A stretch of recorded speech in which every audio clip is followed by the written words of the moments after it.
let me start by welcoming everybody tonight to Oshkosh Outlook 2014, our second annual Oshkosh Outlook presentation, sponsored by Citizens for Strong Oshkosh, which is a informal organization of citizens and community leaders who've come together who had an abiding interest in our public infrastructure as an important part of the quality of life in any community. And tonight we have 5 representatives to talk to you about key elements of that public infrastructure and what to look forward to in 2014. I'm John Nichols, formerly director of Oshkosh Public Library. I'm now retired for some time, except for when I get called out of retirement to do some things like this or other projects in the community. We have a couple of ground rules for our speakers tonight before I introduce them, and one of which is they've been asked to keep their remarks in about a 5 to 8 minute segment. If you can imagine, that's not going to be easy to do when they want to talk about what we're looking forward to in the next year. And in order to try to keep them to that 5 to 8 minutes, at about 7 minutes, Kathy Propp in the back with a stop sign is going to wave that toward you all. She's a highly experienced timekeeper from the League of Women Voters when they've been managing time in debates of candidates running for office. That's really one of our major ground rules for all of you tonight. But by holding them to about 8 minutes, we're really hopeful to have some time after they're all done with their presentations for your questions and questions and answers. So and if after the 7 minutes you're still going on past about 8 minutes, you might hear from me if you can kind of wrap up your remarks, and maybe during Q&A I'll come back to some things you didn't cover. But I don't want to do that.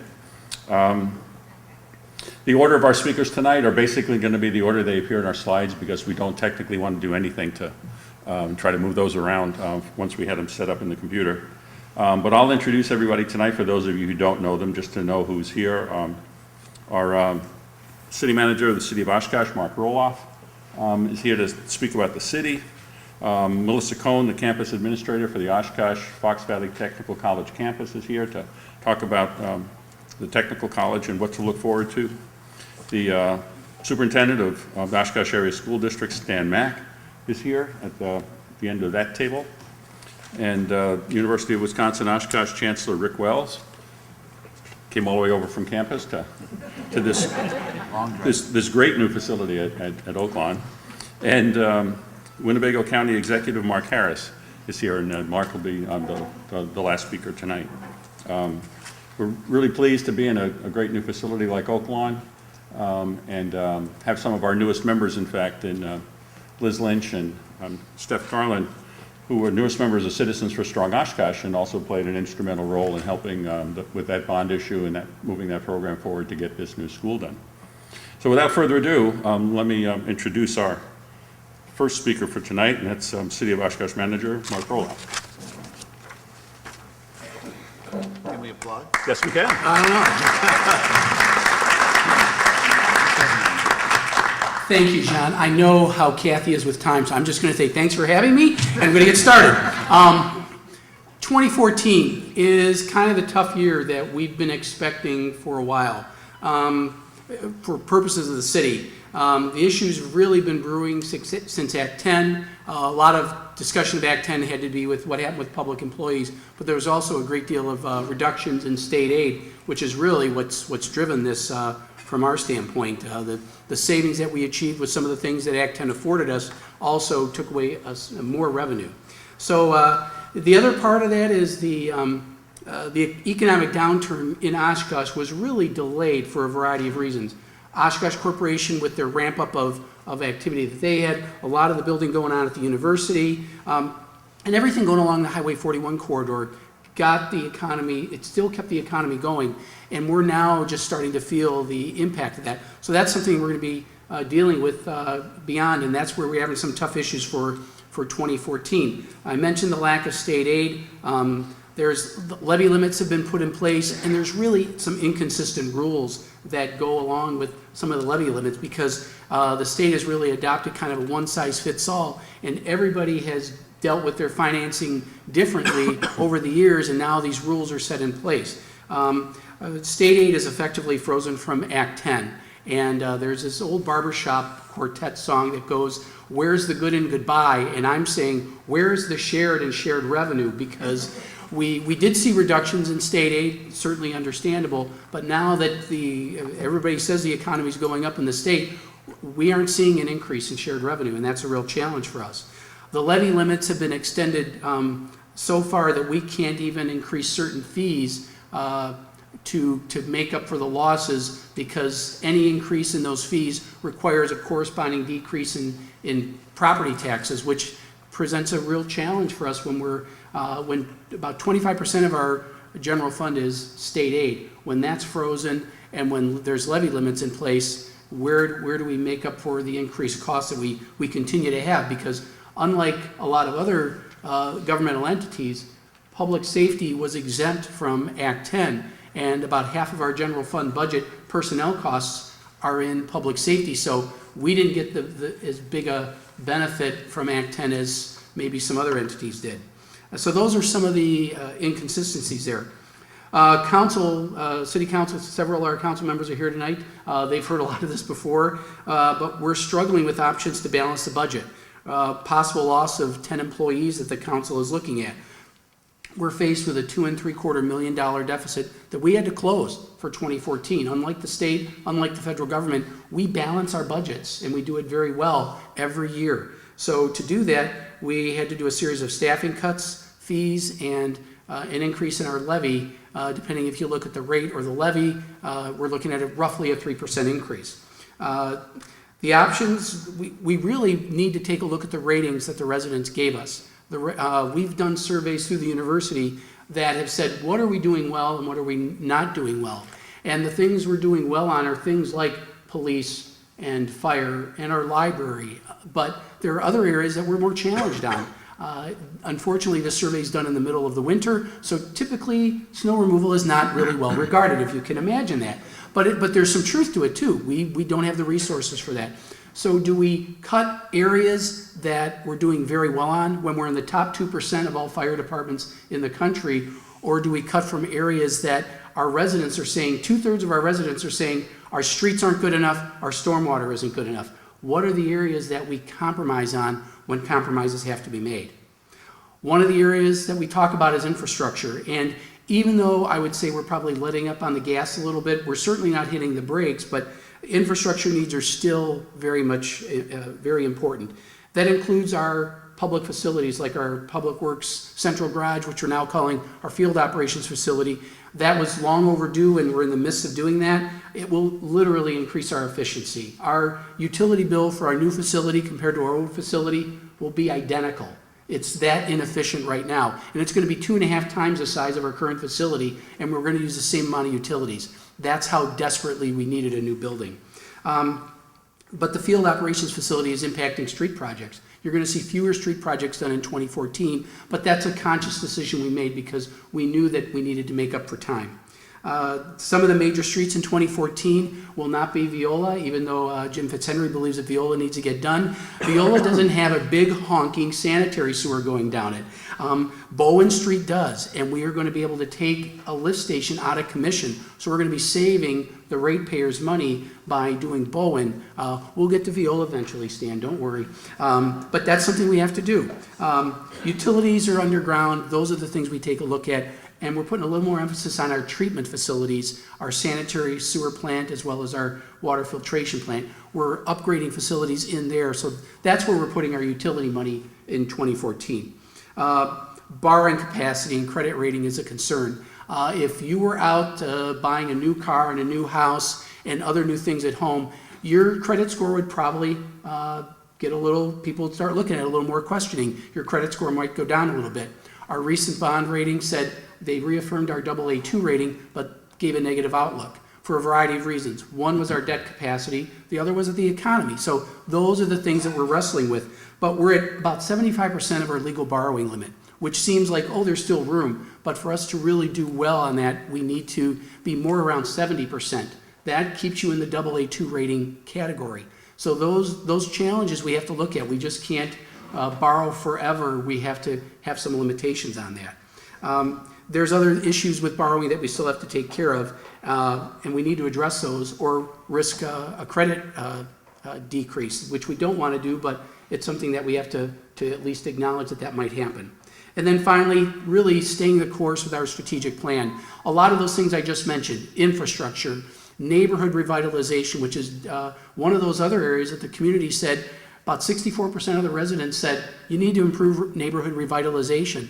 Those are things we can't turn our back on. Those are elements to our strategic plan that we need to keep working on. So economic development, strengthening our neighborhoods, quality of life, our libraries, our museums, our parks, those are things we have to continue to maintain.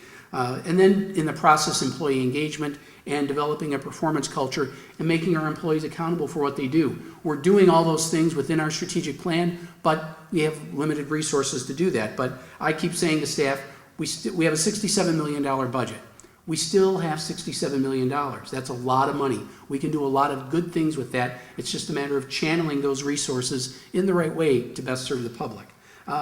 So we may have to look at scaling back some things, but certainly we understand that we need to keep all of those priority goals on our radar screen as we look to the future. So I'll look forward to your questions afterwards, and that's kind of where we're at for 2014, and thanks for having me tonight.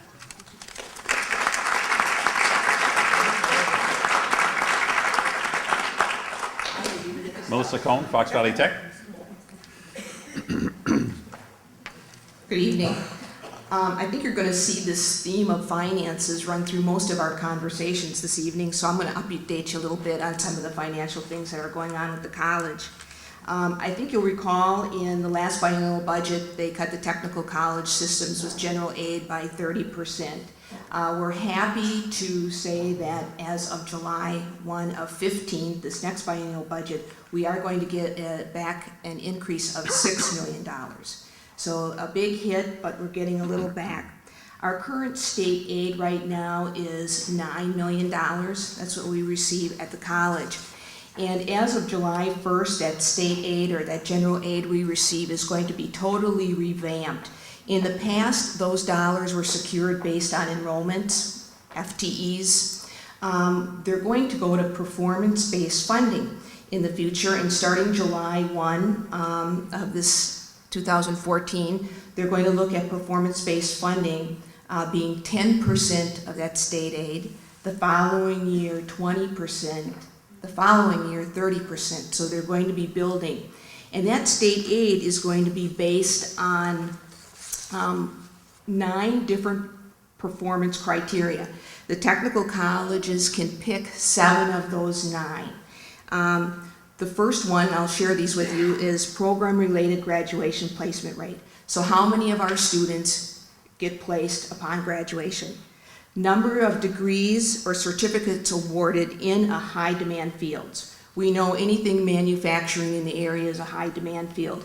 How many of our students are ending up with certificates? They might not graduate. In fact, that's some of the dilemma we're facing with some of these performance standards. Not everybody goes to school to get an associate degree or a technical diploma. They're lifelong learners. They might be coming back for certificates or added credentials. So we have to kind of balance this a little bit.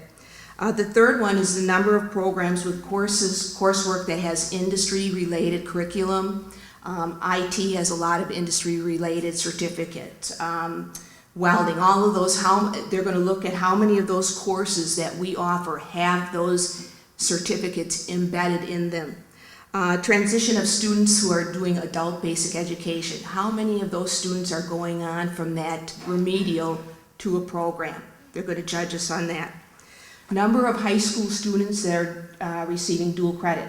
How many kids in the high school are actually getting credits through the technical college and the high school? Workforce training provided to businesses and individuals. We have a huge business and industry department. How many of those folks are being trained out in the community? Number 7, number of adults served by ABE or ELL, and are also combining that with occupational training. The 8 is participation in statewide or regional initiatives. Those are yet to be defined.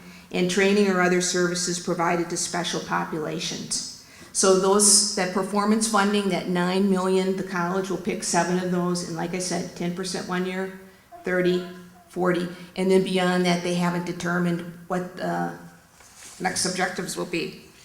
Another important piece, and I may have talked to some of you in the past about this, as of July 1, the university system and the technical college system will have agreed upon 30 core general education classes that will be transferable throughout the state of Wisconsin. That doesn't mean our technical college will have 30 credits required. It just means that they'll have a package of 30 for students to choose from. And again, like I said, those will be transferable to any UW. Another key piece, student financial aid was increased to $2 million this last July 1. That's significant to our students. And a lot of you, I think, have heard about the double dipping. Not that this is real important news, but it's kind of interesting to hear how that has changed for the technical college system. There used to be a 30-day separation period before somebody could come back after retiring. That has changed to 75 days. And no annuitant may return to work at 2/3 or more and still remain on retirement. So that's just an update. That is a concern to us because we do hire a lot of folks. In fact, that's a criteria for many of our instructors that they have experience in the field. So we do hire a lot of firemen, a lot of policemen that have retired. So that is going to be a burden on us not to be able to keep those folks.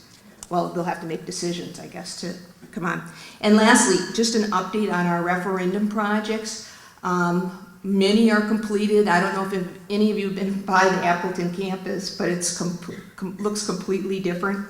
Most are finished. Our Student Success Center is right out in front. That will be done fall of 14.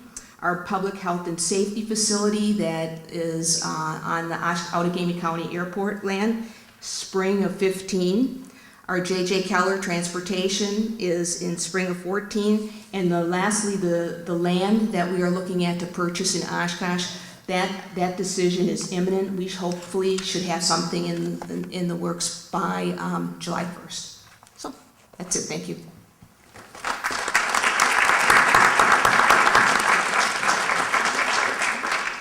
Stan, why don't you come up for the school district, and let me say thanks for the opportunity for us to all be here and opening this place up for us tonight. Appreciate it. Thank you. It's a real pleasure to be able to host any group here as we celebrate this wonderful new school. And we've had a number of celebrations that have brought individuals in, and we do invite you afterwards. We have a number of our PTO and parent leaders, as well as I believe Scott is still here, to our principal, to guide us around afterwards so that you can see the best view in the whole building and in the whole school district is to look out the media center windows facing east. I think that's probably the finest part of the facility.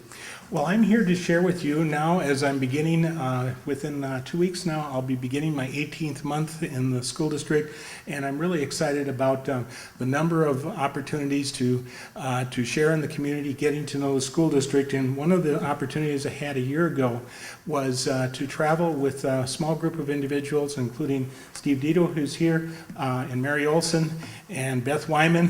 We went to Mobile, Alabama to learn about a project on strategic planning that led us to what we now are able to share with you that's underway. And then I want to share a few other issues in addition to what's happening with the strategic plan, what's happening in the district. Knowing that I have 4 hours worth of materials to talk to you about and 8 minutes in which to do them, I made sure that the pertinent issues were laid out on the table for you so that you have a chance to take them with you. And we always also welcome, if you wish additional information, to do contact us. The first is really looking at the strategic plan. 5 major themes came out of that plan. They've been labeled at varying times priorities 1 through 5. However, they're really not subservient to one another. They're really independent issues that are critical to our future success and that will guide us in the next 3 to 5 years in the school district. The first is to support and recognize the value and quality of all community members. And we've done a number of issues that relate to that, and that particularly being teachers in the community. And that issue is we have a number of projects underway, including developing an employee recognition plan that will be in place during this year, developing a data-based model to compensate teachers. As you know, Act 10 kind of changed and upset the apple cart without a plan in place as to how do we compensate teachers into the future. Right now, in fact, from 4 till 6 p.m., we have a group of about 25 people working in the boardroom at the district office who are working with a consultant, continuing the progress towards developing an alternative compensation plan in the district. And it's composed of teachers and principals and some district administrators working through a process to try to identify what might be the best fit.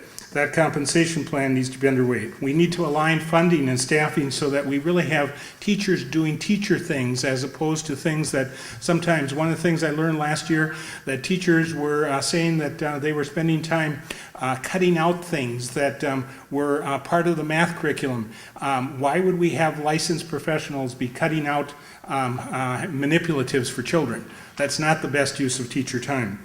Developing, implementing educational effectiveness plan. We are well underway on that. We're using the Wisconsin state model, which is really a Charlotte Danielson-based model, in working on continuous improvement for teachers. The priority of working together for a common goal, the second priority is we resurrected once again, which had been in the past. It was not a new invention in the school district, but I was always used to having it in past school districts, a district-wide PTO where we have an opportunity once a month, 11 months a year for parent leaders in the district to talk to each other and for us to share and use that as an opportunity for bouncing off ideas from the district. But most importantly, it gives parent leaders across the district a forum in which to spend time with each other. Develop a data-based quarterly report system back for the Board of Education as well as our community in sharing issues about how we're making progress. We had the first meeting of that in September. We're working through that process. We need to look at developing sign a community agreement. We did that last May with the Oshkosh for Education group of how we were going to continue and maintain our communication, and for the redesign of a Board of Education workshops. One of the things I learned, and I watched several on videotape, I watched several board meetings before I came to the district, and I watched how and board members kind of laugh at this, I say no wise decision is ever made after 9 o'clock at night. We have now worked on having first meeting of the month is a workshop time for the board to learn about proposals, having a 2-week delay, and then coming back to vote on things. And we try to avoid, with the exception of summer, when we have staffing, we have to move more faster through the system, that we have contemplative time and we can spend time reflecting and then making decisions as opposed to trying to combine those two in the same night. Communication, we've implemented a school messaging system that will be in place fully next fall. We've developed and implemented a communication that highlights information on our website and communication through using our first of cable television broadcasts. And we're using social media. I'm having to come to terms with social media. That's an issue that for those of us who have more gray hair, that's one of the things that is not. But fortunately, we have 3 sons in their 20s, and that helps a whole lot with keeping us on track of what's happening in social media. The fourth goal is equity among schools, and that's an issue that we're spending a fair amount of time on, and equity does not mean equal. The creating of opportunities that are on a comparable basis, reviewing a collection of facilities. I always refer to our school facilities, it's not a set of schools, it is a collection of schools. You look at from this facility to go to Smith, older portions of that built in the 1890s, and you have quite a range in between.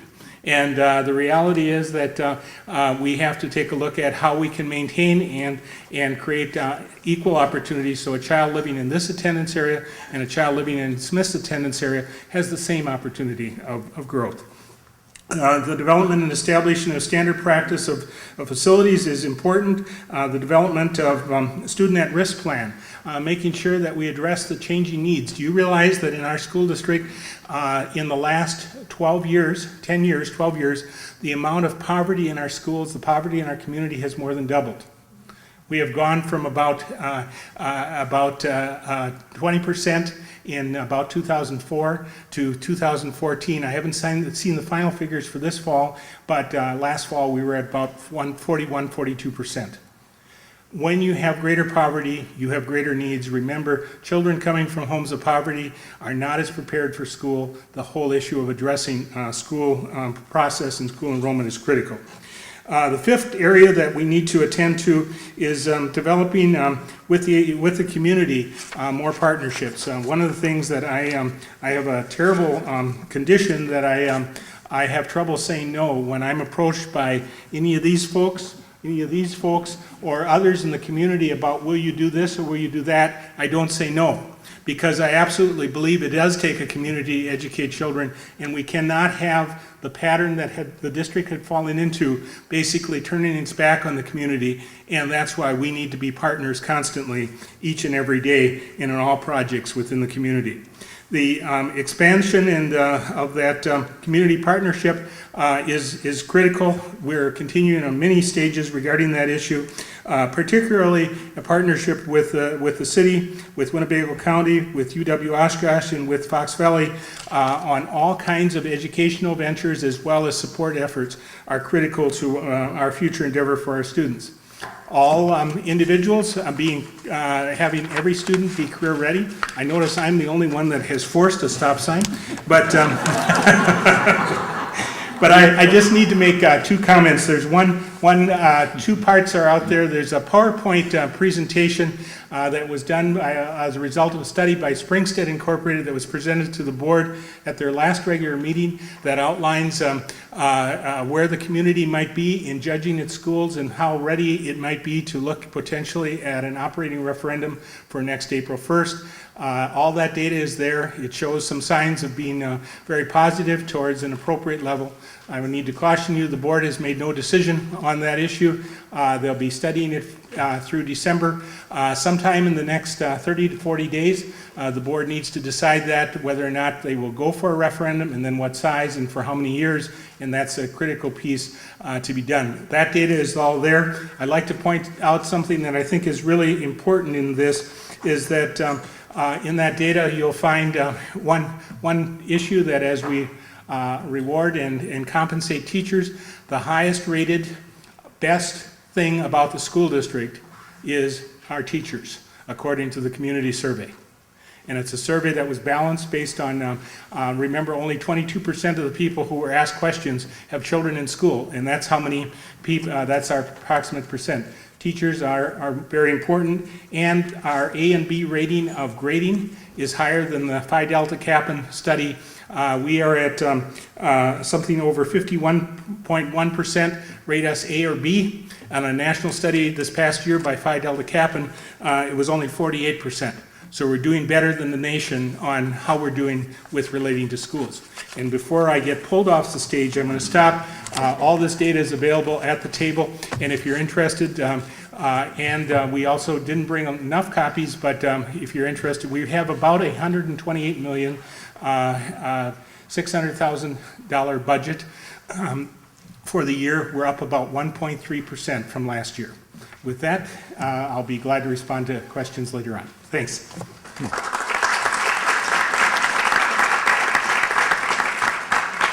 Thank you, Stan. It's far better to see a stop sign than to run it.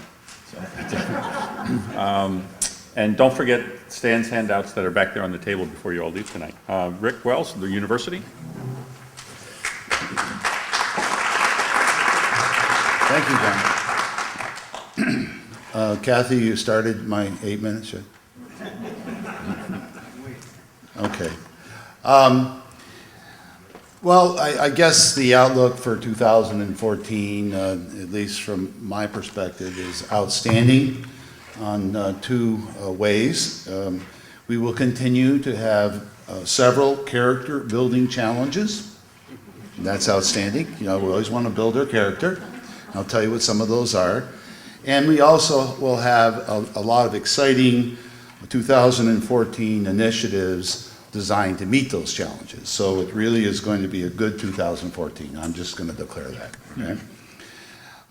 In talking a little bit about the character building challenges, which is not something that should surprise any of us, you've heard that theme related to our budget at UW-Oshkosh. We have about $250 million of budgetary transactions that we conduct each and every year, from the collection and dispersal of student financial aid, federal aid, to the operating budget, to the whole thing. So it's a $250 million overall budget that we have responsibility for every year. When we look at a challenge related to that, because of the fund balance flare-up, and by the way, it seems like every time I'm asked to do this, there's some fund balance flare-up again, which is getting a little north of ridiculous, and I'll be happy to talk more about that with you after if you want to. But we are projecting, as a consequence of that, about a $3.5 million ongoing budget shortfall that we have to figure out how to address over this biennium.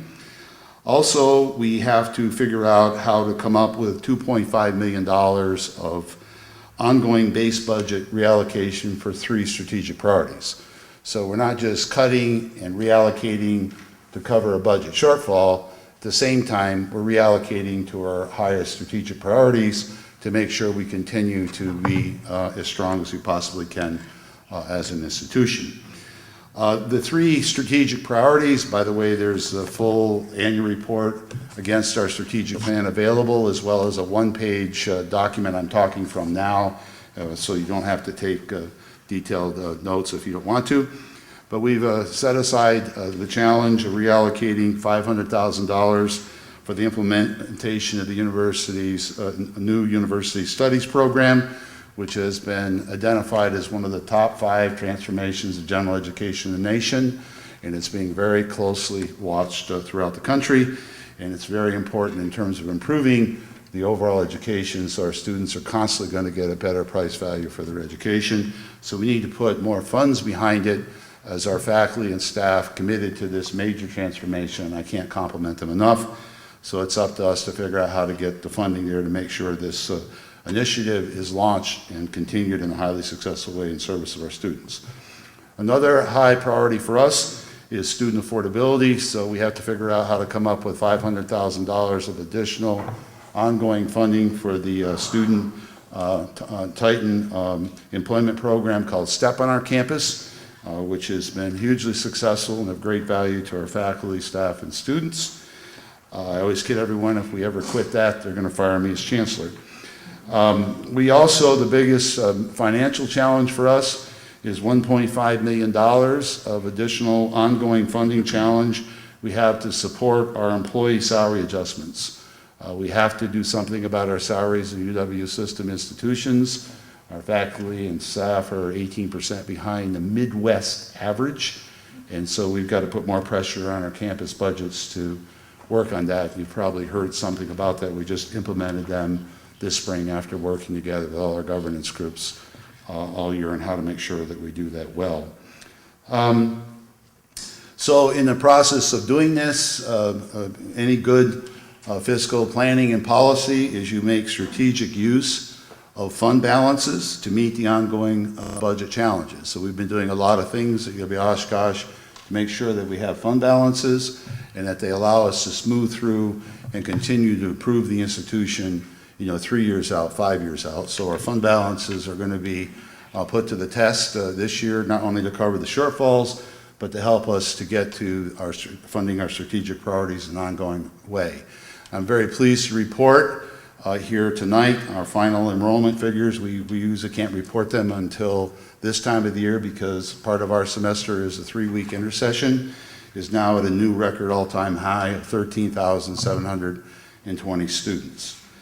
In regards to exciting new 2014 initiatives that will help us meet the challenges that we have in our mission to serve our students and our region, our state, in terms of things related to workforce and economic development, closing workforce skills gaps and advancing economic development, a major issue and challenge we have here in our state.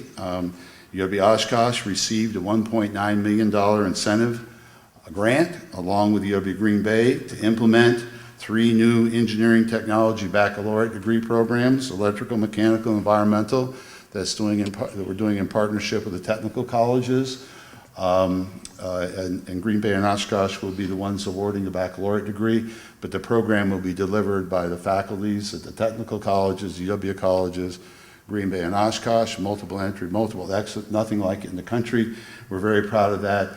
And I've been told that received one of the highest scores for this economic incentive grant program that UW System put out in cooperation with Wisconsin Economic Development Corporation, funded by fund balances, not as some people have reported in the paper by the legislature. Didn't put any money in this at all. Our fund balances were gathered together, 21 million, and our campuses came up with 56 proposals for $75 million.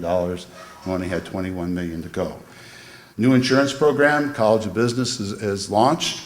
I think you're working also on several other programs in terms of risk management area. We also received, along with UW-Madison, Eau Claire, Oshkosh, and UW-Milwaukee, our College of Nursing, $3.2 million incentive grant program. The 4 institutions together to fund doctoral nursing faculty of the future. Some of you may or may not know this, but one of the biggest crises we have in healthcare workers is replacing, obviously, our faculty at the master's and doctoral level. And we always talk about the skills gap being things related to important things like certificate programs, welding, associate degree programs, baccalaureate degree programs, but we have a real skills gap in Wisconsin and nationally for nursing faculty that are doctorally prepared. The average nursing faculty member is 58 years old. So we got this money to provide scholarships and loan forgiveness programs for students to go on and finish their doctorate as long as they come to UW Oshkosh or Eau Claire, Milwaukee or Madison to finish their doctoral degrees. All these institutions now have doctoral degrees like our Doctor of Nursing practice. So we're very pleased with that. It was also competitive. And we're also developing plans for new, just starting hospitality tourism, collaborative certificate degree programs, working with the technical colleges and others. In the area of facilities, since the stop sign went up, I'll go quickly. We continue to be very pleased with our success at completing much needed facilities for our campus and our community. The Alumni Welcome and Conference Center will be opened and used on April 2nd, sometime in April. I know it'll happen because there's a wedding there. That's a $12 million facility. Lincoln Hall, we're relocating our Lifelong Learning and Children's Center. That's a $4.9 million renovation of the old Lincoln School. That will be ready this summer of 2014. The Clo renovations, a $27 million first phase renovation, will start this August on 2014. The commissioning of the Rosendale Dairy Biodigester, the largest one in the States, $10 or $12 million project, will be commissioned December 21st in 2013. Opening of the second regional off-campus executive education center in Appleton. We did that just about a month ago. Our first one was opened in Green Bay. And we're working in partnership with the county and the city, the technical college and the aviation business community to help launch the Aviation Business Park and the Aviation Business Accelerator. Sorry, I was a second violator of the stop sign, but I have to take one more second to thank Tom Grogan for getting me ready for this presentation tonight. Thank you, Tom.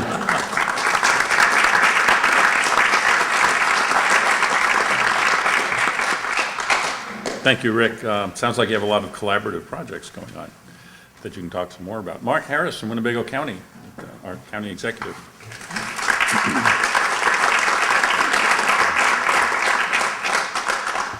Well, one of the big changes for the county this year was that the state dropped one of the levy restrictions that had been on counties that was unique to counties and not placed on cities or other government entities. And to give you the background on that, there's 3 limitations that we face that you have to deal with when you're making a budget. The first one is a levy freeze. And the levy freeze says that the county can only grow its levy as fast as the property tax base is growing from net new construction. So for instance, in 2011, which is the year you use to do your 2013 budget, the value of property in the county grew by roughly 1% from new construction. And that would allow us to increase our levy by 1%. And the way that works, you get the greater of net new construction, or zero. So if there actually was more properties demolished than constructed, you would never go below zero. The next limitation was the amount of money you can spend to service debt. You could only have a tax rate as high as your tax rate in 1992 to apply towards servicing debt. And I'm sure when the legislature passed that, they thought that the value of property would always go up. So even though they were saying you couldn't exceed the tax rate from 1992, they probably thought that that would allow you increased amounts of levy because the value of property was always going up. Well, that hasn't been true in recent years. That limitation is still there, but there's an exception to it. If I get a 3/4 vote from the county board to do a new bond issue and to do the project, then I can exceed that limitation. So it basically, we had very little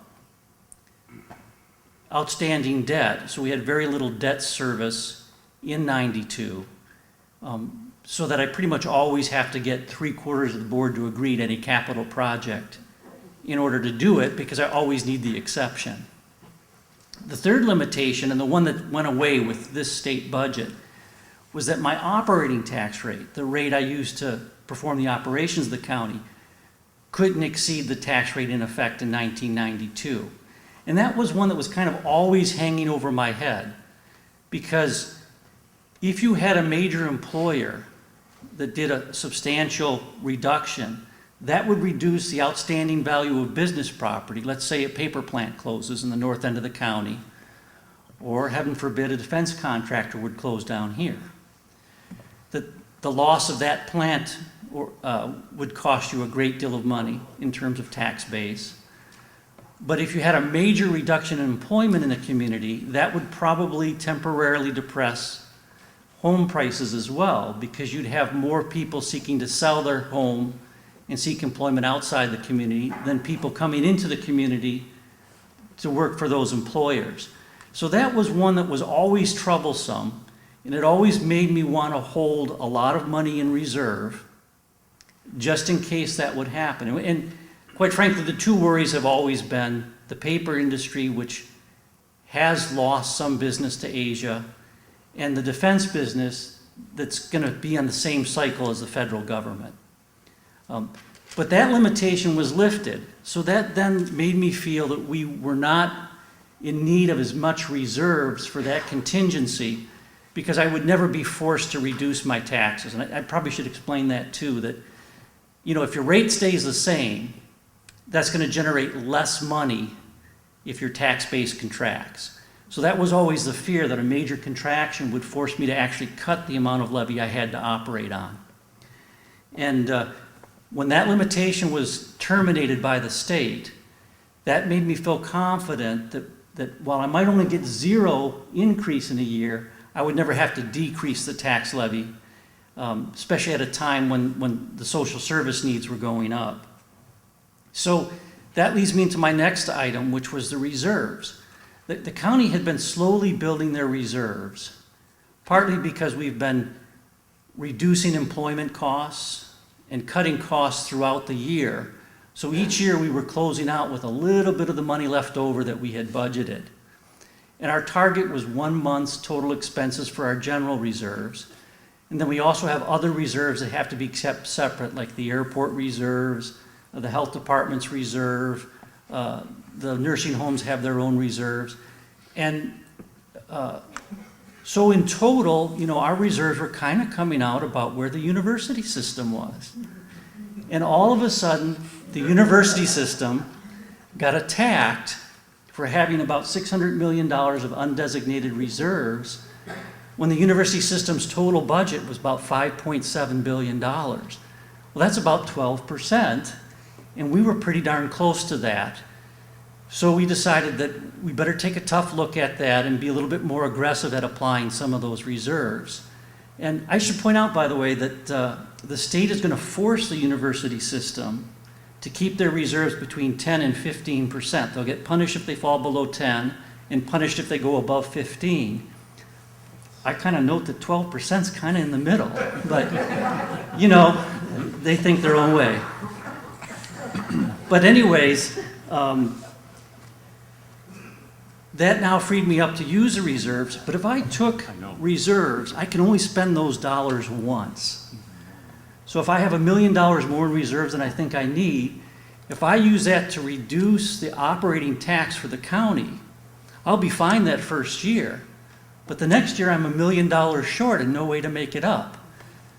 So what we did is we applied some of those reserves against capital projects that we would normally bond for. Because I've got that 3/4 vote exception I told you about. I can recover from cutting the debt service tax, but I can't recover from a cut in the operating budget. So we used reserves, we applied them against debt service, and we actually got that down. It was running roughly $1 per $1,000 of value in your home. That was the money we were raising to pay principal and interest on our debt. And that's dropped down to about 60 cents because we applied reserves to reduce that. Also because we have been reducing the outstanding debt of the county. The county's debt is really a very small percentage of the allowed amount. We're down about 9% of what we would be allowed to have as a maximum debt.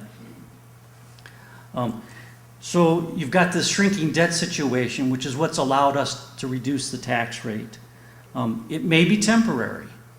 If the number of people in the jail continues to increase, both from people that we arrest for local crimes and also people that have been put in the state prisons but are put on parole violation holds, they're put in our jail as well.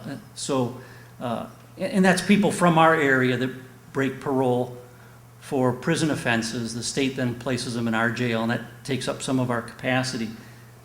If that continues to grow, we may have to do a project there.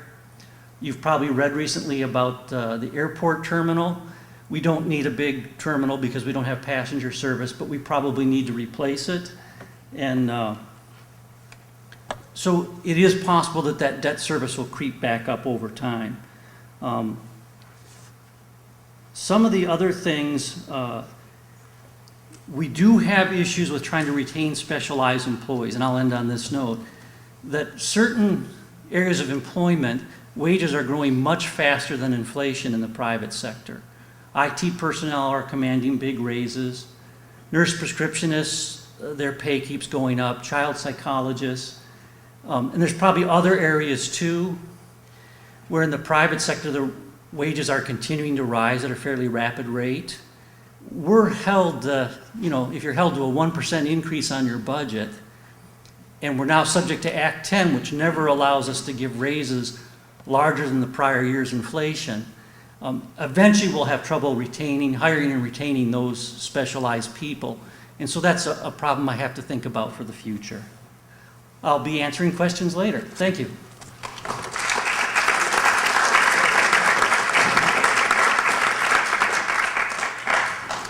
Thank you, Mark. And why don't you join me in thanking all of the speakers tonight for really great presentations.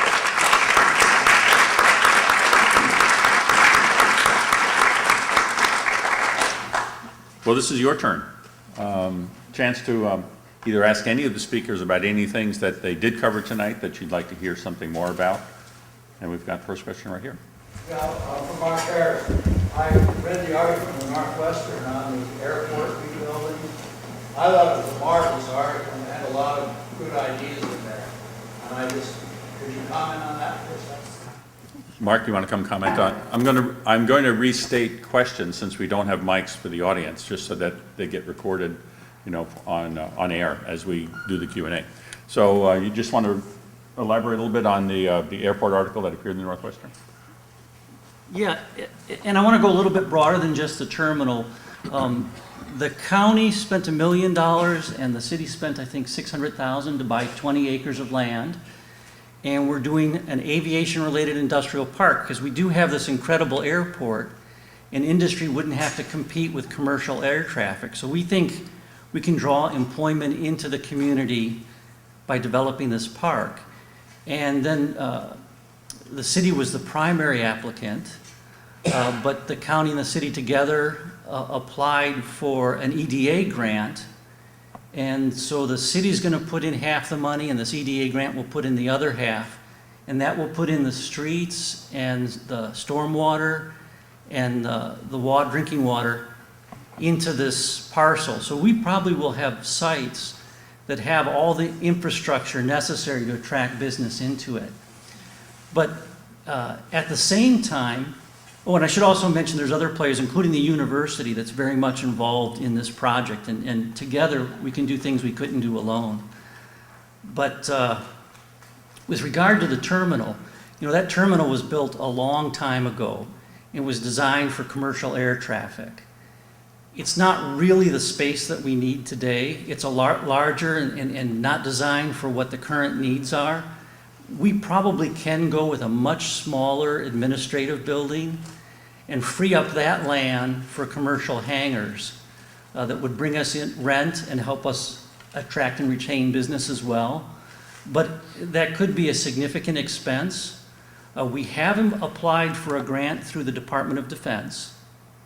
And part of that grant application is asking for money for a consultant to come in. And there actually are consultants that only consult with airports on how they can be, you know, more economically viable. And if we get that grant, we'll probably employ a consultant to help make suggestions on how we can make this industrial park work and how we can do an appropriate terminal.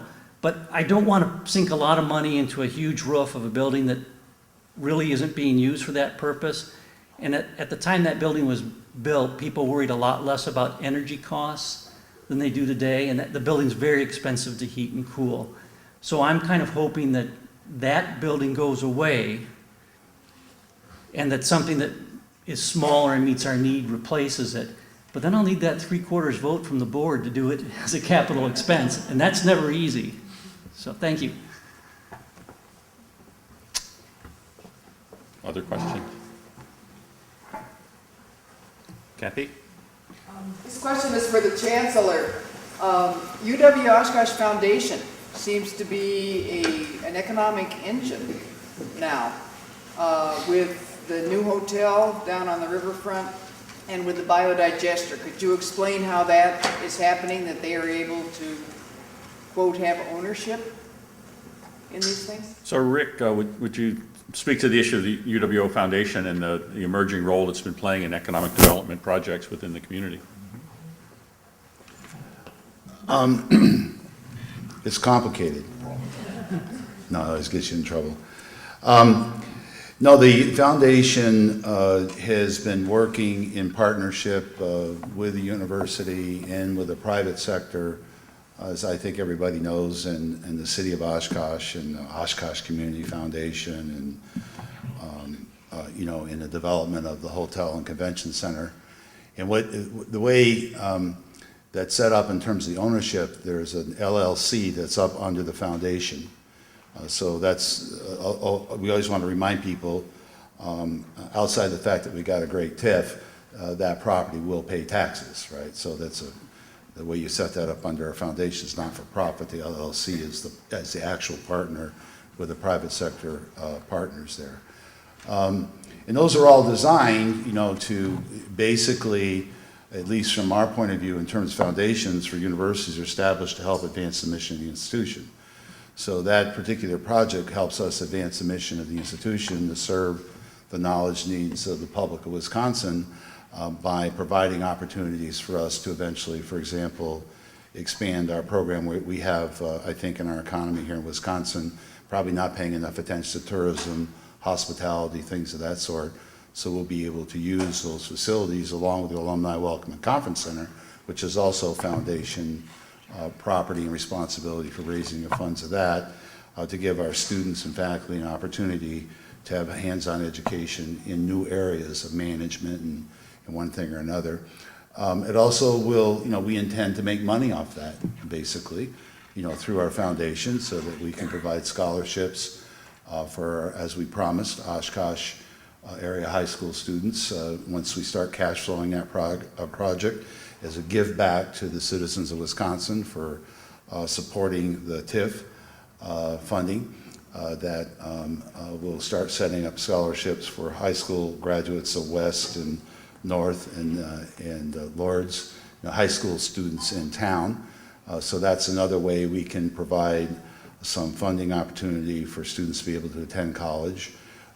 So there are any number of things that a project like that will do to help us, essentially diversify revenue streams, because we're not going to be getting increased funding from our state or our federal government. We want to make sure they stay in as a partner to the best they can, but we have to figure innovative, creative ways to work in partnership with business to better meet the employment needs of the future, as well as abilities for our students to have funding to get their education. So these are pretty creative things. We've got to be careful. We can't do that in all cases because we would be legitimately charged about competing with other businesses using our not-for-profit status. So we had to be really careful in accepting the hotel project that the other hotels and we're on board with what we were trying to do because it helps everyone to have a full-service hotel in the community and get the convention center going back up, that type of thing. So you just can't go out and pick this private sector partner and as a not-for-profit and then compete with other private sector people that don't have you. So we have to be very careful about that, and we have been. In the case of the biodigesters, well, basically for us, they're big pieces of research and teaching equipment that happen to help one of our legacy industries, probably our biggest legacy industry, dairy, in Wisconsin, helps environmental issues and problems and challenges. So we have to be careful which of these we pick, where we're making sure that we're doing the mission critical public good work that a university is expected to do. So the foundation is used as a vehicle to leverage that kind of nimbleness, flexibility. These are things you can't, run through the state and use state fundings, or there's no state dollars in these projects. There are no tuition dollars in these projects. These are float on their own bottom. They're evidence of the universities doing what people ask us to do, be more innovative, entrepreneurial, creative, nimble, take a few more risks, make sure they're calculated. And you're going to make some mistakes, and then some people are going to jump on you and criticize you because we have to do everything in public. But that's okay. That builds character. That's my theme for tonight. But we're really proud of what our foundation has done, and proud of the partner. Oshkosh, by far and away, my opinion, bias, has the most collaborative set of public good entities in the state of Wisconsin, also collaborating with the private sector. We've got some things to do to coordinate some things better. But we're doing some wonderfully unique things here in this community, and I think we're really showing the way in a lot of ways. So the foundation has helped us be a more effective partner in the community, and we just learned from the Oshkosh Area Foundation. I got to give them a pitch. They've done a great job helping move our community forward, and our foundation is a vehicle we're using for that as well. So thanks for the question, Cal.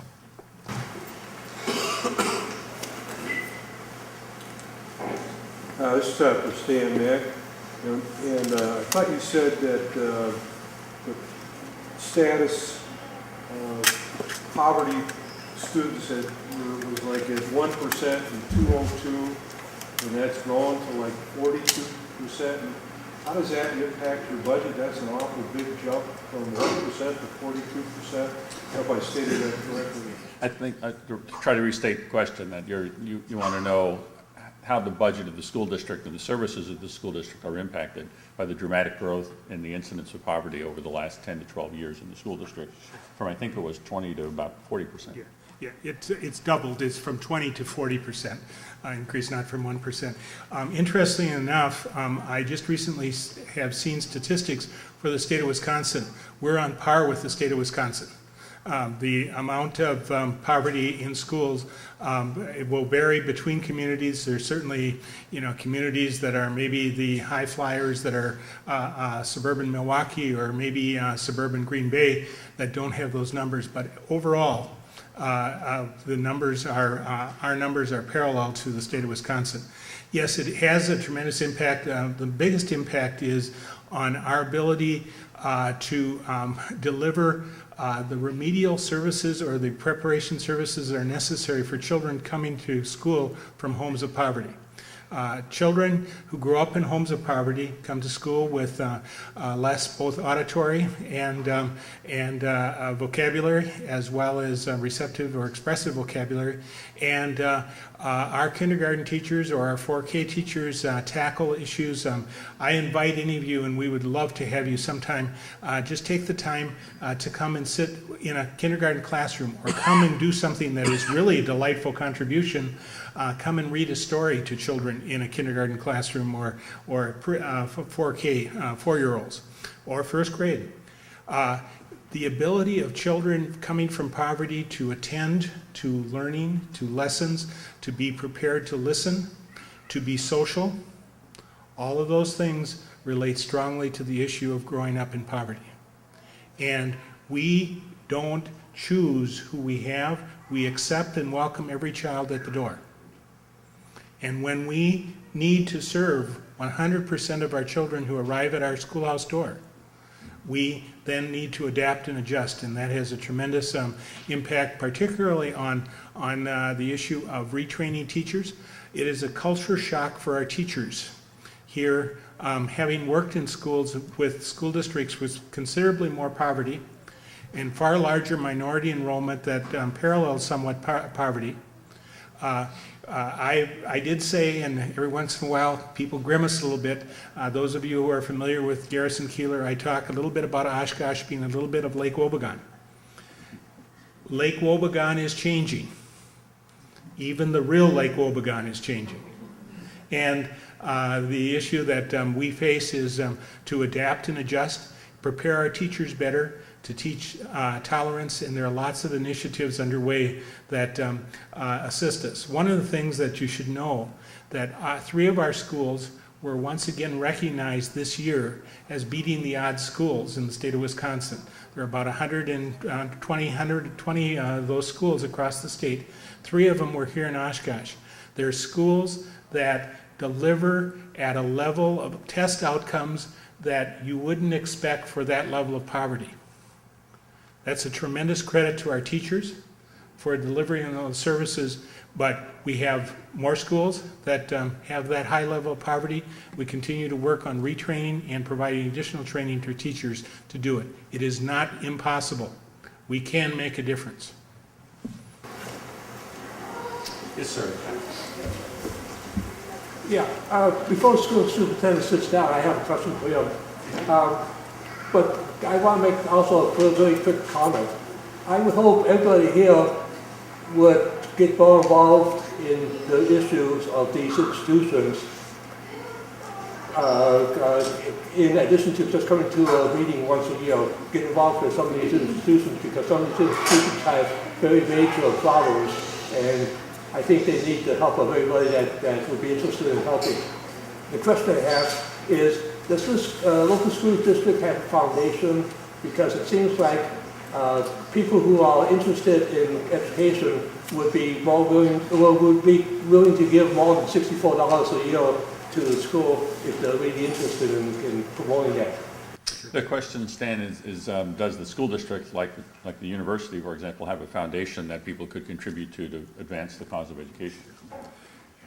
Absolutely we do, and I really welcome that question. I almost thought I should have planted that question. Thank you so much. Yes, in fact, this morning,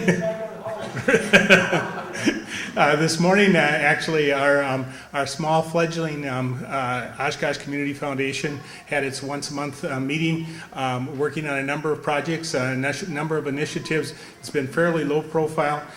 We have a small amount of resources. We secure them with an affiliation with the Oshkosh Area Community Foundation, of which they're then under careful scrutiny and ability to earn additional revenue.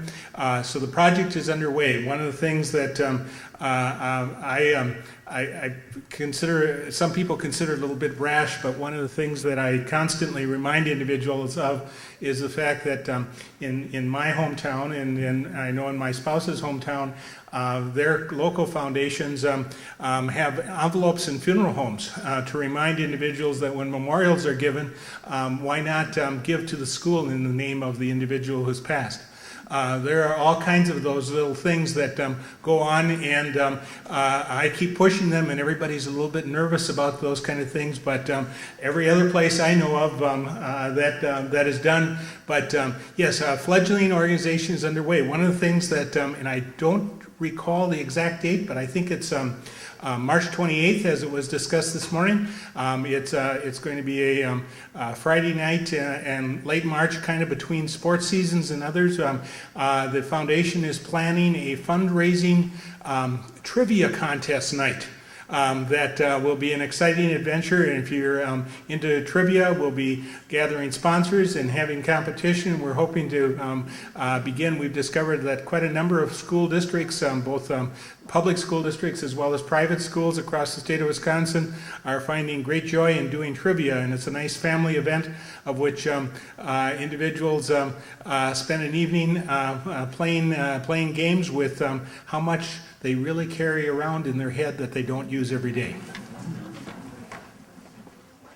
And before the next question, I'd like to elaborate on the comment that was made before that, the last question, and that is that all of these organizations can use volunteer assistance and involvement in different ways. I know the city in particular and Winnebago County both have application processes for many boards and committees that work within the city and county government. So avail yourself of those opportunities, because it's an important way to be involved in the community. The next question. My question is for Chancellor Wells. We just heard about the increase in poverty, and one of the things that addresses some aspects of poverty is further education. And so I've heard about the degrees that get higher paying jobs, engineering and that kind of stuff. But in order to get that, there's a cost. So what are your thoughts on the cost of getting a degree, the tuition, etc.? Is it reasonable? If yes, okay, and if not, what do we do about it? So the question for Rick is, looks at the costs of tuition and attending a college or university for a degree program to get those jobs that are out there.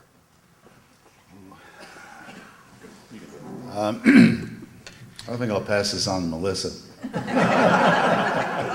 We talk a lot about it. No, this is really, it's probably, I think most of us believe, the most central problem or challenge that we have, not just in Wisconsin, but in the United States. Because you're right, we've had the highest levels of socioeconomic inequality in our country since the Depression. I mean, really, it's gotten worse and worse and worse. So then at the same time, the train wreck that's already happened here is that the subsidized price to get post-secondary education is gone up, pretty significantly, in large part, not entirely, but in large part because the state and federal government is not able to keep their price subsidy up. So it makes the affordability of college out of the reach increasingly of larger and larger numbers of people that we're going to need once all of us retire. So there's some self-interest in this as well. So the challenge becomes how do we develop an ever better education at a better price value for all Americans so that they can have a better quality of life, not just in terms of their jobs, but that's central, but in their communities and their families, because better educated people, whether they get that education in a formal institution or in their family or in their place of work or in their community or their volunteer work, better education leads to better quality of life for everybody. So it's very important we figure out how to handle this issue. I mean, you cannot raise enough money from philanthropic sources to offset the problems that the defunding of higher, particularly in my opinion, public higher education at the state and federal level. There's no way. I mean, it's good we do that, but that by itself is not going to work. So I'm a believer that probably the best place to try to deal with this issue is to do a better job integrating work and study, because our students are all, larger percentage of our students out of necessity are working, not just part-time, but full-time. It's just amazing what some of them are trying to balance. So it seems to me, if you acknowledge the fact that you learn and can learn more thoughtfully and more purposely on the job, that the employers and the educators have the same interests, so that we can do a better job of having competency-based education, credit for prior learning, not living, but prior learning, and get out of this whole credit hour thing and seat time thing, and approach the overall education of our citizens in a lifelong way from the variety of places they get that. So the financing of that, it's in the vested interest of our economy and our businesses to have a better educated workforce, so they need to be brought on. That's one of the exciting things, right, Melissa, about this new engineering technology degree programs. It's not just the technical college faculty working collaboratively with the UW Green Bay and Oshkosh and UW College's faculty, but also we have 70-some manufacturers and Manufacturing Alliance whose staffs are helping develop the curriculum and will be helping deliver the curriculum. And then we're going to be going to them to provide more funding for their employees to be in that curriculum so they can offset the tuition. By the way, just a classic example, and this seems ridiculous, but this is the reality of the times, there's no additional state funding for these degree programs to add to faculty. We got to add at least 6 engineering faculty across Oshkosh and Green Bay with no additional state funding. So this grant, which is one time, has helped us get that launched. We have Dr. Martin Wiesman, who is our partner in our biodigester projects, is given, we can't disclose the amount because he doesn't want the German universities to know, turn the media off, but it fully funds a $100,000 plus salary for an environmental engineering faculty member.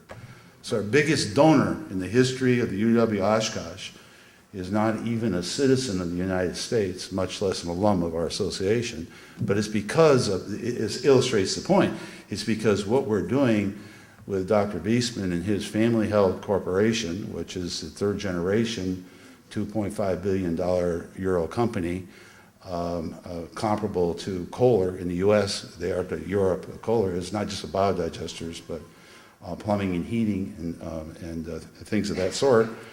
He sees the value of this partnership for where they're trying to take their company internationally.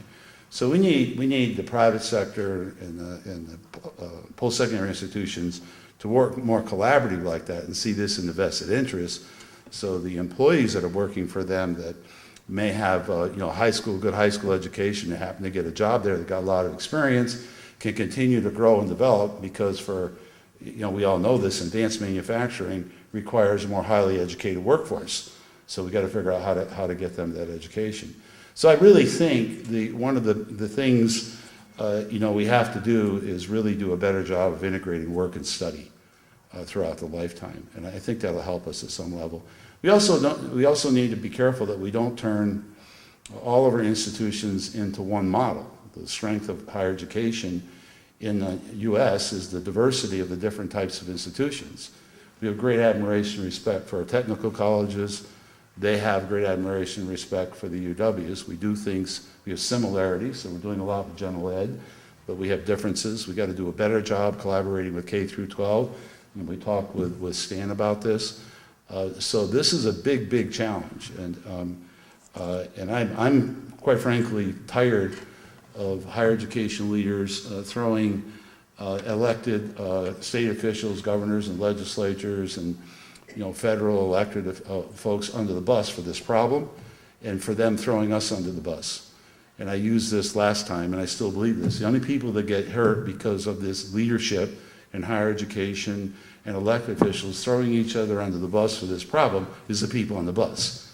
So it's, let's quit that. That's just silliness, it's ridiculous, and we need to make sure we keep them as good partners and respect them. They got big challenges, our elected officials. So I have no problem with that. I just don't, it just is this fund balance thing, spending all this time and energy on something that is very fundamental and very simple, and there's no nefarious things going on here. UWs are doing a phenomenal job with very constrained resources, and it keeps getting blown up by who knows what and for why, and we're wasting all our time on that kind of stupidity and not keeping ourselves more accountable for dealing with this problem that the people are really facing in increasing levels. So I don't have any silver bullet solution for this, but I feel really good about the things. Again, brag about us too much, but I do believe that our private sector entities in this part of the state and our city and our public sector higher educational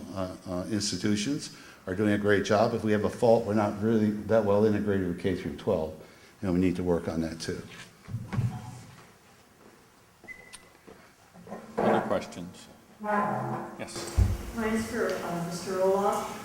Some time ago, I read in the paper that the city is getting enough fed up with Pioneer people that they were going to take them to court. Have you followed through on that? Or? So the question, Mark, for you is when is the city, are you so fed up with no action on the Pioneer property that the city's ready to take the Pioneer owners to court? Sort of. Can we complain a little bit more about that university fund balance issue?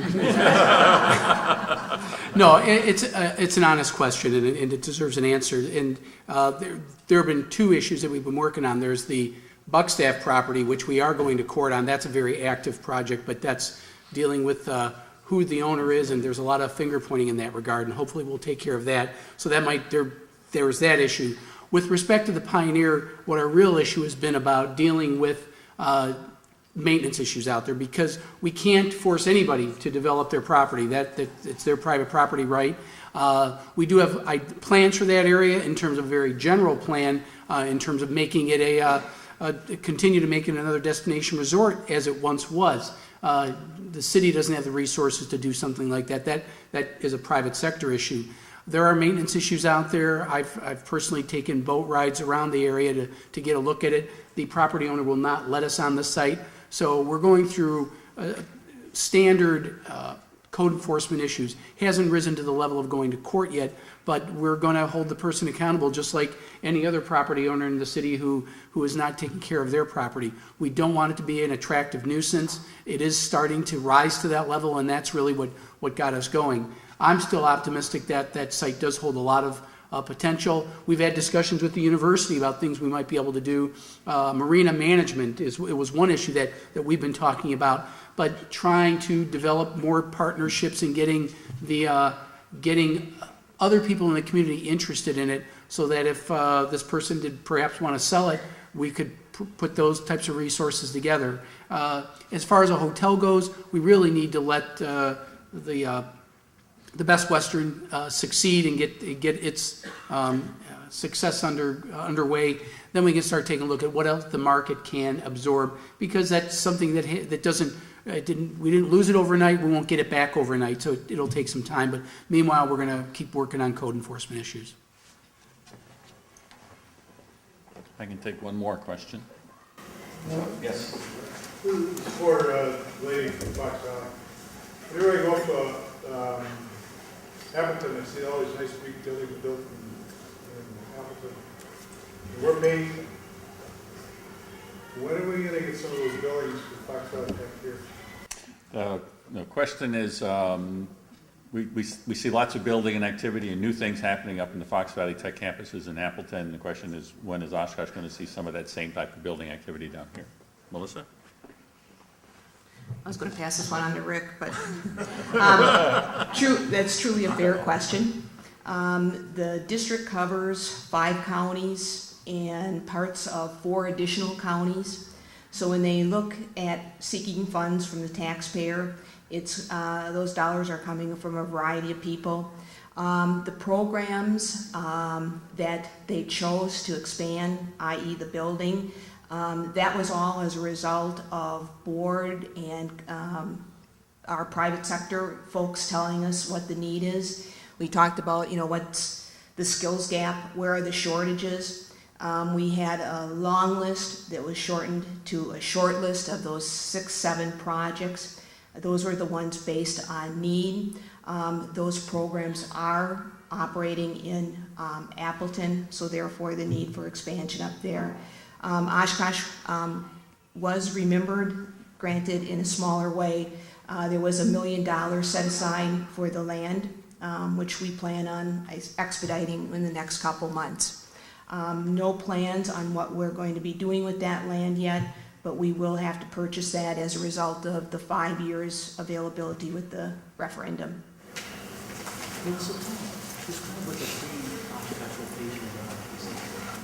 Okay, Mark's asking me to describe the locations. We do have the Riverside campus downtown, right across from the university. We have 3 additional facilities in Oshkosh. Out on Oregon Road, we have the SJS Spanbauer. Adjacent to that is our Fabco Caterpillar Technology Program, and then out on 41 we have the AMTC, our Advanced Manufacturing Technology Center. So we do have 4 facilities. 2 of those facilities new since I've been at the college, last 7 years. So we anticipate further growth. I mentioned earlier that we, or the Chancellor mentioned his number. We have just under 50,000 students throughout the district, and that's all different programs. We had a 30% increase in enrollments in that time period. Obviously, we go right along with the economy. When the economy goes south, we go up, and our enrollment is really flattening out. We'll be lucky to be in the black this year, and the good news with that is the economy is picking up, and that's typically what we see. I'm told we have to wrap up precisely at 6:30 because this is a school and the kids need to use this room at 6:30. So I want to kind of summarize here and add something to the comment that was made earlier, and that is I think you've heard excellent presentations from the people who are the executives of the key public institutions in our community. They get to carry out the things that other policymakers decide, and those policymakers, our elected representatives, are the city council and the county board and our state legislators and federal Congress people. And as good citizens with hopefully good information like the kinds of information we got tonight, you need to play your part in letting them know what you think about these issues, because that's where the policy decisions are made, that they have to be very creative in figuring out how to carry out. So I want to thank our panelists all again tonight.